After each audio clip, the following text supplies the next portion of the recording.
Hello everyone. हर साल लाखों बच्चे, हजारों बच्चे सीयूटी का एग्जाम देते हैं एंड सीयूटी के नाम पे उनके साथ बहुत बड़े बड़े फ्रॉड्स होते हैं। ठीक है, तो आज के वीडियो में हम ऐसे दो फ्रॉड्स के बारे में बात करेंगे। दो बहुत बड़े जो स्टूडेंट को मेंटली बहुत ज्यादा डिस्टर्ब करते हैं, emotionally and economically as well. हर तरीके से स्टूडेंट को, स्टूडेंट के पेरेंट्स को हर तरह से डिस्टर्ब किया जाता है। इसकी आज हम बात करने वाले हैं।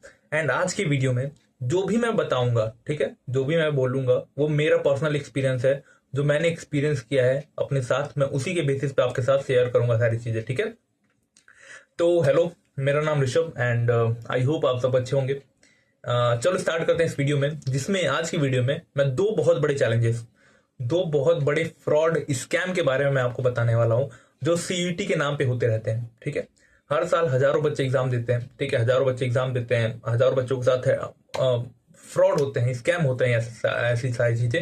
एंड यूट्यूब पे बहुत ज्यादा इसके बारे में कभी चर्चा होती नहीं है। ठीक है, तो आज की वीडियो में हम ये डिस्कस करेंगे। ठीक है, ये दोनों टॉपिक डिस्कस करेंगे, क्योंकि ये मेरा सीयूटी के गाइडेंस को लेकर पहला वीडियो है। ठीक है, तो सबसे पहले मैंने यही ठीक समझा कि आपको मैं ये बताऊं कि फ्रॉड्स कैसे होते हैं सीयूटी के नाम पे, एंड आप इनसे कैसे बच सकते हो। ठीक है, आप कैसे खुद को प्रिपेयर कर सकते हो कि अगर ऐसा कोई सिचुएशन आता है तो उसमें मैं कैसे बच सकता हूँ। ठीक है, तो देखो, सबसे पहला फ्रॉड, दो मैं फ्रॉड के बारे में बात करूंगा और दोनों बहुत ज्यादा आपके लाइफ से कनेक्टेड है। ठीक है, आपके पेरेंट्स के लाइफ से कनेक्टेड है। ठीक है, आपके आगे चल के आपके कॉन्फिडेंस को ये डाउन कर सकते हैं, इसलिए आप ध्यान से सुनना, पूरी वीडियो ध्यान से समझना।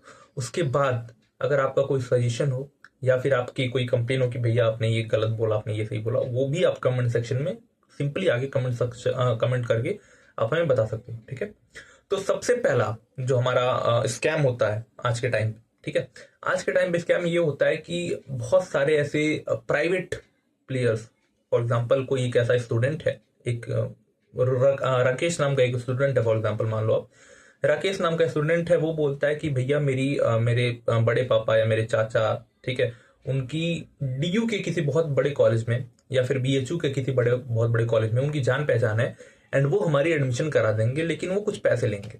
ठीक है, अब क्या होता है, चूंकि आप पढ़ने में बहुत ज्यादा अच्छे नहीं हो, आपने सीटी का एग्जाम दिया है एंड आपको अपने ऊपर भरोसा नहीं है कि मेरे अच्छे नंबर आ सकते हैं और मुझे अच्छा कॉलेज मिल सकता है, तो आप ऐसा बैकअप प्लान ये रेडी करने लगते हो कि हाँ, अगर ये नहीं हुआ तो मैं इनके पास जाके इनको पैसे देके एडमिशन अपना कंफर्म करा सकता हूँ। ठीक है, ये होता है एक स्कैम का पूरा स्टार्टिंग। ठीक है, स्कैम यहाँ पे स्टार्ट होता है एंड आप क्या करते हो, आप उनको कुछ एडवांस पैसे देते हो कि भैया आप मेरा जो सीट है वो कंफर्म कर लो। ठीक है, होता ये है कि आपसे वो पैसे भी ले लेते हैं। ठीक है, आपसे वो क्या करते हैं, आपसे वो पैसे भी ले लेते हैं। उसके बाद होता ये है कि वो एक प्रॉपर, ठीक है, एक क्या होता है, आपके पास एक फोन आएगा, ठीक है, जिसमें आपसे ये बोला जाएगा कि सीट कंफर्म हो चुकी है आपकी। ठीक है, आपके पास फोन आएगा कि बोला जाएगा आपकी सीट कंफर्म हो गई है एंड आपके पास एक प्रॉपर एडमिशन लेटर आएगा। ठीक है, क्या एक प्रॉपर जैसे जॉब लेटर होता है ना, कि आपके पास जॉब का एप्लीकेशन आया है कि आप जॉब के लिए एलिजिबल हो, वैसे एक लेटर आता है, एप्लीकेशन लेटर आता है। ठीक है, और आपसे बोला जाता है कि आपका आपका जो पेमेंट है वो आप एडवांस पेमेंट कर दो एंड आप अपनी जाके सीट कंफर्म कर लो। ठीक है, तो अगर मैं बोलूं, ऐसा जो सिस्टम है पूरा, ये बिल्कुल फ्रॉड है। ठीक है, आप कभी भी, ये पूरा जो सीयूटी का प्रोसेस है 3-4 महीने का, ठीक है, आज कई कौन सा है, मार्च है, अप्रैल, मई, जून, जुलाई, अगस्त, ये 6 महीने का प्रोसेस है पूरा। ठीक है, अगस्त में आपका जाके एडमिशन होगा किसी भी कॉलेज में। ठीक है, जितने भी सीयूटी के थ्रू कॉलेज एडमिशन लेते हैं उनका प्रोसेस अगस्त में ही स्टार्ट होता है, 1 अगस्त से आपकी क्लासेस स्टार्ट होती हैं। ठीक है, तो अगर ये पूरा 6 महीने का प्रोसेस में आपके पास कोई भी ऐसा आता है आदमी कि बोलता है मेरी बहुत अच्छी जान पहचान है, कुछ पैसे लगेंगे, आपका एडमिशन हो जाएगा, तो आपके कान खड़े हो जाने चाहिए वहां पे। ठीक है, कि ऐसा कभी नहीं हो सकता। क्यों? क्योंकि आज के टाइम पे जितनी भी चीजें हैं, ठीक है, चाहे वो आपका एग्जामिनेशन रजिस्ट्रेशन हो, चाहे डॉक्यूमेंट वेरिफिकेशन हो, सारी चीजें आपका ऑनलाइन पोर्टल के थ्रू होती हैं।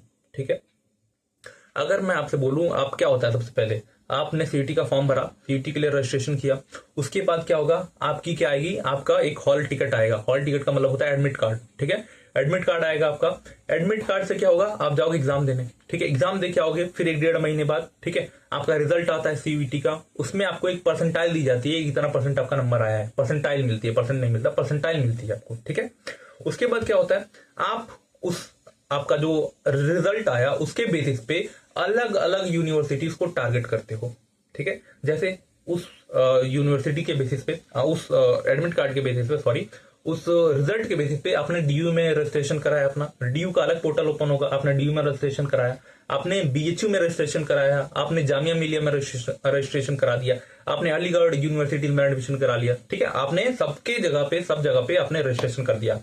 अब क्या होता है, अब होता यह है कि वो जो यूनिवर्सिटी होती है जिसमें आपने अप्लाई किया है कि अब मुझे इस यूनिवर्सिटी में एडमिशन चाहिए, वो यूनिवर्सिटी अपने बेसिस पे, ठीक है, अपने अंडर में सबको रैंक करती है नंबर के हिसाब से, ठीक है, सबको रैंक करती है नंबर के हिसाब से, ठीक है।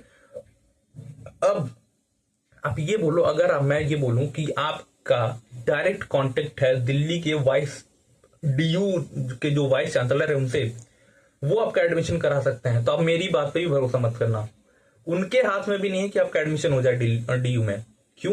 क्योंकि जब आपने रजिस्ट्रेशन किया तो सारी चीजें ऑनलाइन ही वेरीफाई होती हैं, सारी चीजें ऑनलाइन पोर्टल में ही आपके लॉगिन हो जाती हैं, आपका एक प्रॉपर डैशबोर्ड आ जाता है, आप वहां पे सारी चीजें अपना टैकल कर सकते हो, ट्रैक कर सकते हो कि सारी चीजें कहाँ पे हो रही हैं, क्या किस स्टेज में है हम, ठीक है। रिजल्ट आता है आपका, रिजल्ट में अगर आपको अच्छा कॉलेज मिल गया तो आप एक्सेप्ट कर सकते हो, अगर आपको अच्छा कॉलेज नहीं मिला तो आप अपग्रेड कर सकते हो, ठीक है। दो ऑप्शन आपके पास होते हैं, ठीक है।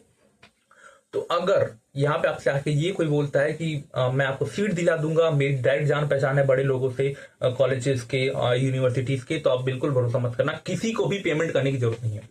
अब बच्चे इस कंडीशन में क्या करें, क्योंकि उनको अच्छा कॉलेज चाहिए होता है एडमिशन के लिए, ठीक है।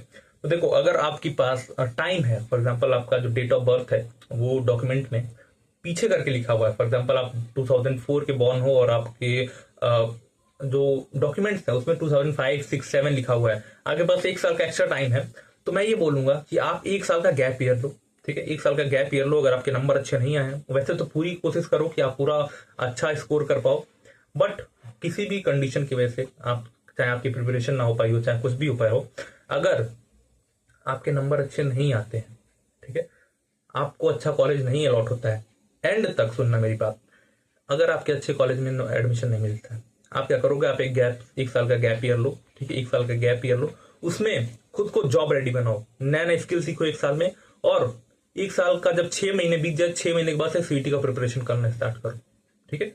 इससे दो चीजें होंगी, जैसे ही आप कॉलेज में आओगे आपके पास बहुत अच्छी सारी बहुत स्किल्स होगी, आप कम्युनिकेशन स्किल्स पे काम कर सकते हो, आप जो नए नए टूल्स आए हैं जिससे आप अपना काम आसान कर सकते हो, एआई टूल्स, उनको आप सीख सकते हो, उनको मास्टर कर सकते हो, आप कोई कंप्यूटर कोर्स कर सकते हो, ठीक है, जिससे आपको आप आगे हो सको अपने रेस में, ठीक है। आप खुद को एक साल में जॉब रेडी बना सकते हो, ठीक है। ये आपके पास स्ट्रेटेजी होनी चाहिए, ठीक है। अब अगर मैं बात करूं जो रियल एडमिशन का जो ट्रांसफर होता है, वो मैंने आपको बता दिया कि रियल एडमिशन कैसे होता है, किसके थ्रू होता है, सारी चीजें ट्रांसपेरेंट होती हैं, ऑनलाइन पोर्टल के थ्रू होती हैं। आप अपना जो सीयूटी का आपका इनरोलमेंट नंबर है, रजिस्ट्रेशन नंबर है, सॉरी, वो या फिर सीयूटी का पासवर्ड किसी को भी मत देना। अगर आपके उसमें, ठीक है, अगर आपके फॉर्म में कोई भी कुछ भी चेंज कर सकता है, देगा, तो आपकी चीजें, आपकी जिंदगी खराब हो सकती है, ठीक है। आपका एक साल बर्बाद हो सकता है फालतू में। तो पासवर्ड जो आपका है वो किसी के साथ भी शेयर नहीं करना है, आप एक बात ध्यान रखो, ठीक है। तो आई होप ये जो पहला फ्रॉड है, ठीक है, जो पहला फ्रॉड है ये आपको क्लियर रहा होगा, एंड मैंने इससे बचने का उपाय भी बता दिया आपको, ठीक है। और जो मैंने बोला था ना कि जब आपके साथ जो स्टूडेंट आते हैं, ठीक है, जो आते हैं वो लोग फ्रॉड करने वाले, वो आपके पास अब एडमिशन लेटर भेजते हैं, ठीक है। तो एडमिशन लेटर जैसा कोई भी यूनिवर्सिटी आपको कुछ नहीं देती है, सिंपली आपको क्या होता है, आपके ईमेल पे एक मैसेज आता है, ठीक है, ईमेल पे एक मेल आता है, एंड आपको जब आप फीस पेमेंट करते हो, फाइनल फीस पेमेंट करते हो कि हाँ इस कॉलेज में मेरा एडमिशन हो गया है एंड इस प्रोग्राम में एडमिशन हो गया है, तो आपके पास एक फीस पेमेंट का ऑप्शन आता है। फीस पेमेंट जब आप करते हो तो आपके पास एक फीस रिसिप्ट खुल के आती है, ठीक है, जिसमें आपका नाम, आपका एनरोलमेंट नंबर, ठीक है, आपका रजिस्ट्रेशन नंबर, आपका कोर्स क्या है, ठीक है, आपको कॉलेज कौन सा अलॉट हुआ है, ये सारी चीजें लिखी होती हैं, एंड आपने फाइनल पेमेंट करते हैं, ये लिखा होता है, ठीक है। वो सिर्फ आप लेके जाते हो एंड अपना एक आधार कार्ड लेके जाते हो, आपको कॉलेज में 1 तारीख को एंट्री मिल जाती है। सिंपल यही प्रोसेस होता है, ठीक है। इसमें किसी भी, आपको मैं तो यही बोल रहा हूँ, किसी को भी पैसे देने की जरूरत नहीं है। आपके पास 12th में आ गए हो, इतना दिमाग होना चाहिए कि ये सारी चीजें कैसे मैनेज हो सकती हैं, ठीक है। कोई भी डाउट है आप पूछ सकते हो, ठीक है। तो ये रहा हमारा पहला फ्रॉड, जिसको मैंने बता दिया, बहुत अच्छे से एक्सप्लेन किया, मैंने आपको बता दिया कि इससे बचना कैसे होता है एंड पहचानना कैसे होता है, ठीक है।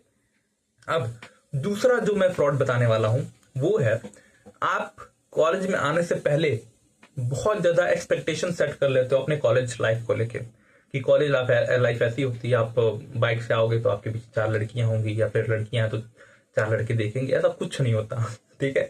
ये सारी फिल्में अच्छी लगती है, मूवीज में अच्छी लगती है, ऐसा कुछ नहीं होता, ठीक है। एक्सपेक्टेशंस देखो, बहुत ज्यादा यूट्यूब पे भी हल्ला मचा होता है कि कॉलेज लाइफ ऐसी होती है, ऐसी होती है, ठीक है। समझ में आई बात? कॉलेज लाइफ बहुत सिंपल होती है, जैसा आपका स्कूल लाइफ था वैसे ही कॉलेज लाइफ होती है, ठीक है। बस चांसेस यहाँ पे ये होते हैं, आपको एक नया ग्रुप सर्कल बनेगा, एक फ्रेंड सर्कल बनेगा, ठीक है। और क्या क्या चेंजेस होते हैं, आपके पास अपॉर्चुनिटीज का पूरा एक बकेट होता है, ठीक है। पूरा एक बकेट होगा आपके पास अपॉर्चुनिटीज का, खुद को ग्रो करने का। लेकिन दिक्कत यहाँ पे ये है कि वो जो अपॉर्चुनिटीज है वो आपके पास खुद चलकर नहीं आएगी, कोई आपको बताने नहीं आएगा। मैं यहाँ पे चैलेंज देके कह सकता हूँ, आप जिस कॉलेज में हो उस कॉलेज में डेली कुछ ना कुछ प्रोग्राम होते रहेंगे, बट आपको पता भी नहीं चलेगा कि मेरे कॉलेज में ये प्रोग्राम हुआ है, मेरे कॉलेज में वो प्रोग्राम हो रहा है, कुछ नहीं पता चलता है। इतनी चीजें आइसोलेटेड होती हैं, इतने बड़े लेवल पे ऑर्गेनाइजेशन काम करते रहते हैं, आपको पता भी नहीं चलेगा, आप अपने काम में बिजी हो और उधर कुछ प्रोग्राम हो रहा है। ऐसा भी हो सकता है आप क्लासरूम में लेक्चर ले रहे हो एंड बगल वाले क्लासरूम में कोई फंक्शन चल रहा है, प्रोग्राम चल रहा है, आपको पता भी नहीं है, ठीक है। तो मैं ये बोलूंगा कि जितनी भी अपॉर्चुनिटीज होती हैं, ठीक है, कॉलेज लेवल पे जब आप कॉलेज में आते हो, ठीक है, तो एक्सपेक्टेशन सेट करके मत आओ कि मुझे ये सारी चीजें मिलेंगी, ठीक है। एक्सपेक्टेशन अगर आप सेट कर लेते हो अपनी, अगर उससे कम चीजें आपको मिलती हैं तो फिर आपका पूरा मोरल डाउन हो जाता है, ठीक है। तो एक्सपेक्टेशन मत सेट करो अभी अपनी। कॉलेज लाइफ में आओगे, 2-4 महीने खुद कॉलेज को दोगे, वहां पे आप समझोगे कि अपॉर्चुनिटीज क्या क्या है, तब आप अपनी एक्सपेक्टेशन सेट करना, ठीक है। उससे पहले एक्सपेक्टेशन सेट करने की कोई जरूरत नहीं है आपको कि आपका कॉलेज कैसा है। अभी तो आपको ये भी नहीं पता है कि आपका कॉलेज कौन सा है, तो किस बेसिस पे एक्सपेक्टेशन अपने सेट कर रहे हो आप, कोई बेसिस नहीं है अभी, ठीक है। तो कॉलेज लाइफ बहुत सिंपल होती है, अपॉर्चुनिटीज जो है बहुत अच्छी होती हैं, उसमें नो डाउट, कोई डाउट नहीं उसमें। अपॉर्चुनिटीज आपको मिलेंगी आपको ग्रो करने के लिए, बट एक बात याद रखना, अपॉर्चुनिटीज आपको खुद कैप्चर करनी पड़ती है, आपके पास कोई ले नहीं आएगा, चाहे वो प्रोफेसर हो चाहे स्टूडेंट्स हो, कोई भी आपको डाउट आपके पास नहीं लेके आएगा अपॉर्चुनिटीज, ठीक है। चाहे वो मैं डीयू की बात करूं, चाहे बीएचयू की बात करूं, चाहे कोई भी यूनिवर्सिटीज की, बड़ी यूनिवर्सिटीज की बात करूं, आपके पास अपॉर्चुनिटीज की कमी नहीं होती है। पूरी बहुत सारे एनजीओ होते हैं, ठीक है। एंड एक और बहुत बड़ा ये होता है, डाउट होता है बच्चों को कि कॉलेज प्लेसमेंट देते हैं या नहीं, ठीक है। तो देखो, अगर आपका बैकग्राउंड साइंस बैकग्राउंड है या फिर आपने कोई टेक्निकल कोर्स कर रखा है, ठीक है, तो कॉलेज, बहुत सारे कॉलेजेस होते हैं जो प्लेसमेंट सेल उनके पास होती हैं, तो वो प्लेसमेंट बाहर से बुलाते हैं, ठीक है।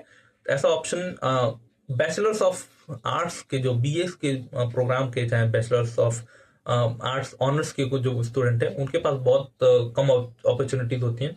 बट उनके लिए मैं ये बोलूंगा, जो बीए प्रोग्राम के स्टूडेंट हैं, ठीक है, वो क्या कर सकते हैं, वो कोई ऐसा 2 सब्जेक्ट कॉम्बिनेशन रखें, जैसे मेन सब्जेक्ट, जैसे एक हिस्ट्री हो गया, ठीक है, क्या हो गया, जैसे हिस्ट्री हो गया, जैसे पॉलिटी हो गया, हिस्ट्री प्लस पॉलिटी का बीए प्रोग्राम हो गया, चाहे पॉलिटी प्लस हिस्ट्री का बीए प्रोग्राम हो गया, ठीक है, जियोग्राफी प्लस हिस्ट्री का बीए प्रोग्राम हो गया, इको प्लस हिस्ट्री का जी प्रोग्राम हो गया, ठीक है। कोई लैंग्वेज नहीं, 2 मेन सब्जेक्ट एज आप अगर आपने रखा है, ठीक है, प्रोग्राम में, तो आपको बहुत अच्छा चांसेस मिलेंगे कि आप कोई भी गवर्नमेंट जॉब के लिए अच्छा प्रिपेयर कर पाओगे, ठीक है। तो मैं यही बोलूंगा कि जो बैचलर्स के स्टूडेंट हैं वो आए, अपना 1 साल टाइम जो भी इंजॉय करना है आपको, ठीक है, वो आप करिए, कोई दिक्कत नहीं उसमें। 1 साल आप इंजॉय करिए, उसके बाद आप धीरे धीरे प्रिपरेशन करना स्टार्ट करिए अपनी गवर्नमेंट जॉब की, या फिर जो भी आप करना है। अगर आपको स्किल आपके पास है, स्किल आपने सीखा है, तो उसमें आप उसको साइन अप थोड़ा करिए, उसको ब्रश अप करिए। बाकी सारी चीजें एज इट इज यूजुअल चलती रहती हैं। एंड बहुत एक्सपेक्टेशन सेट मत करके आना, जहां भी जाना आप, चाहे वो दिल्ली आ रहे हो आप, चाहे वो बनारस जा रहे हो, कोई भी एक्सपेक्टेशन सेट करके नहीं आना है आपको। नॉर्मल रह के आना है, सिंपल रह के आना है। अगर जो भी भगवान चाहेंगे, अपॉर्चुनिटी अगर आपको मिलेंगी, आप ग्रो कर सकते हो, आप उसको कैच कर लेना, ठीक है।